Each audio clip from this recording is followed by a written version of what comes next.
আসসালামু আলাইকুম ওরহমতুল্লাহি ওবরকাতুহ। ইন্নাল হামদুলিল্লাহ ওয়াসসালাতু ওয়াসসালামু আলা রাসূলিল্লাহ। আউযু বিল্লাহি মিনাশ শাইতানির রাজীম। বিসমিল্লাহির রহমানির রহিম। ওয়ালা তারকানু ইলাল্লাযীনা যালামু ফাতামাসসাকুমুন নার ওয়া মা লাকুম মিন দুনিল্লাহি মিন আউলিয়া সুম্মা লা তুনসারুন। সাদাকাল্লাহুল আযীম। আলহামদুলিল্লাহ, আল্লাহ তাআলার অশেষ মেহেরবানিতে আমরা ভালো আছি। আশা করি আপনারা ভালো আছেন। আমার ভিডিও যারা দেখছেন দেশ এবং প্রবাসে, সবাইকে আন্তরিক মোবারকবাদ এবং ধন্যবাদ জ্ঞাপন করছি। আজকে আমি একটি বিষয়কে কেন্দ্র করে আপনাদের সামনে উপস্থিত হয়েছি যে আজকে পৃথিবীতে যে অকারেন্স, যে ঘটনাগুলো ঘটছে, বিশেষ করে আমাদের এই ছোট্ট সোনার বাংলাদেশে প্রতিনিয়ত যে ঘটনাগুলো ঘটতেছে, সে ঘটনাগুলো অত্যন্ত কষ্টের এবং অত্যন্ত দুঃখজনক। আমার মনে হয় আজকে জাহিলিয়াতের যুগকে অতিক্রম করেছে, যে খুবই নিকৃষ্ট এবং জঘন্যতম ঘটনা ঘটতেছে। আজকে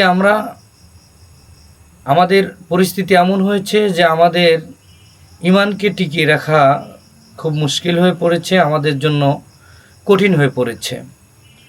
আজকে আমার সেই রাসূল করিম সাল্লাল্লাহু আলাইহি সাল্লামের সেই হাদিস মনে পড়ছিল, যে আল্লাহ নবীর সাহাবী, যিনি রাসূল সাল্লাল্লাহু আলাইহি সাল্লামের খাদিম রসুল বলা হয়, 10 বছর খেদমত করেছেন, সেই সাহাবী হযরত আনাস রাদিয়াল্লাহু তাআলা আনহু হতে বর্ণিত। তিনি বর্ণনা করছেন, আন আনাসিন রাদিয়াল্লাহু তাআলা আনহু ক্বালা قال رسول الله صلى الله عليه وسلم يأتي على الناس زمان الصابر فيهم على دينه كالقبيض على الجمر। আনাস রাদিয়াল্লাহু তাআলা আনহু বলছেন, রাসূল করিম সাল্লাল্লাহু আলাইহি ওয়াসাল্লাম ইরশাদ করেছেন, ইয়াতি আলান নাসি জামানুস সাবির, মানুষের উপর এমন এক জামানা আসবে, এমন এক সময় আসবে যেখানে দিনদার ব্যক্তির জন্য, ইমানদার ব্যক্তির জন্য দিনের উপর টিকে থাকা এতই কঠিন হবে যেমনিভাবে হাতের তালুতে আগুন রাখা যেমনিভাবে কঠিন। হাদিসখানা তিরমিজি শরীফের 2240 নম্বর হাদিসে এসেছে। তো এই হাদিসের পর্যবেক্ষণ করলে, পর্যালোচনা করলে বোঝা যায় যে আজকে আমরা দিনের উপর টিকে থাকার জন্য যে সংগ্রাম বা চেষ্টা করছি, কিন্তু আমাদের আশেপাশের, আমাদের দেশের পরিস্থিতির কারণে আমরা হয়তো এই ঈমান থেকে, ঈমানের দৃঢ়তা থেকে আমরা দূরে সরে যাচ্ছি। কেননা আল্লাহ তাআলা বলছেন, আমি যে আয়াতে কারিমা প্রথমেই তেলাওয়াত করেছিলাম, আল্লাহ রাব্বুল আলামিন বলছেন, ওয়ালা তারকানু ইলাল্লাযীনা যালামু, তোমরা খবরদার জালিমদের দিকে ঝুঁকে পড়ো না। যদি ঝুঁকে পড়ো, ফাতামাসসাকুমুন নার, তাহলে তোমাদেরকে আগুনে, জাহান্নামে নিক্ষেপ করা হবে। ওমা লাকুম মিন দুনিল্লাহি মিন আউলিয়া, আর তোমরা ওই সময় এমন কোনো সাহায্যকারী পাবে না যে আল্লাহর হাত থেকে তোমাদেরকে রক্ষা করতে পারে। সুম্মা লা তুনসারুন, আর তোমাদের কাছে কোনো সাহায্যকারীও ওই সময়ে পৌঁছাবে না। আজকে এই আয়াতের ব্যাখ্যা এটা আমি বলতে চাই যে আমরা বাংলাদেশের মুসলমান, অথচ আমরা জালিমের অনুসরণ করি, আমরা তাগুতের অনুসরণ করি।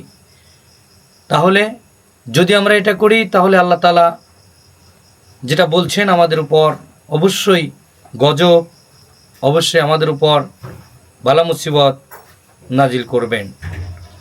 তো বর্তমান প্রেক্ষাপটে আমি এটা বলতে চাই যে আমাদের দিনের উপর টিকে থাকার জন্য ইসলামের জন্য টিকে থাকার জন্য, নিজের ইমানকে মজবুত করার জন্য, দিন প্রতিষ্ঠা করার জন্য আমাদেরকে সংগ্রাম এবং চেষ্টা করতে হবে, যাতে করে আমরা কখনোই তাগুত এবং জালিমের দিকে ঝুঁকে না পড়ি। এজন্য আমাদেরকে খেয়াল রাখতে হবে, সেটা যদি চাকরি হয়, সেটা যদি আমাদের কোনো কিছু পাওয়ার উদ্দেশ্য হয়, তবুও যদি আমরা জালিমের দিকে ঝুঁকে পড়ি, আল্লাহ তাআলা আমাদের জন্য কঠিন শাস্তির ব্যবস্থা করে রেখেছেন। তাহলে আমাদেরকে পরকালের দিকে ঝুঁকে ইমানকে মজবুত করে, ইমানকে সুদৃঢ় করে, আমাদেরকে যত বিপদ আসুক, মুসিবত আসুক, তারপরে ইমানের উপর আমাদেরকে টিকে থাকতে হবে।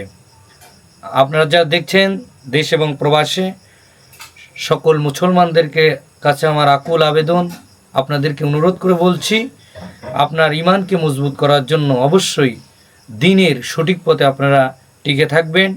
আল্লাহ সুবহানাহু ওয়া তাআলা আমাদেরকে সহি বুঝ দান করুন, আমিন। এ বলেই আজকে আমার এই একটি আয়াত এবং হাদিসের কথা শেষ করছি। ওমা আলাইনা ইল্লাল বালা। আসসালামু আলাইকুম ওয়া রাহমাতুল্লাহি তাআলা ওয়া বারাকাতুহু।